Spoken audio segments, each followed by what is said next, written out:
మనకు మన సమస్యలు తీర్చడానికి ప్రజాప్రతినిధి కావాలా? అది 6 నెలలు ఉందా, 10 నెలలు ఉందా, సంవత్సరం ఉందా అనేది అనవసరం. ఈ దినం కూటమి ప్రభుత్వం అధికారంలోకి వచ్చింది. ప్రజలు ప్రశాంతంగా బతుకుతా ఉంటారు.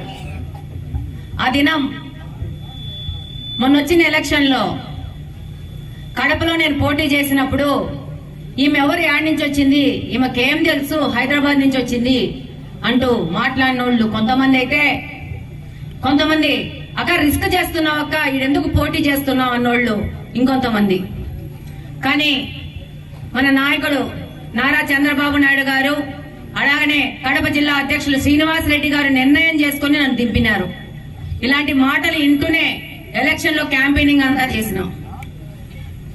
నన్ను మాట్లాడిన వాళ్ళు ఇది చాలా కష్టమైన సీట్ అనుకున్న వాళ్ళందరికీ సమాధానం చెప్తూ కడపలోని ప్రజలు తెలుగుదేశం పార్టీని, అది ఒక మహిళని గెలిపించినారు.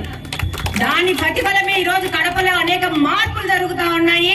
ఆ మార్పుల్లో భాగంగా ప్రతి ఒక్క గురువారం ప్రజావేదిక నడిపిస్తే 1000 మందికి తక్కువ కాకుండా మన ప్రజలు వచ్చి వాళ్ళ సమస్యలు చెప్పుకునే పరిస్థితి ఈ రోజు కడపలో నడుస్తోంది. ఎప్పుడు ఎక్కడ గత 20 సంవత్సరాల్లో జరగని విధంగా ఈ రోజు ఇక్కడ కూడా అలాంటి మార్పు రావాల్సిన అవసరం ఎంతగానో ఉంది.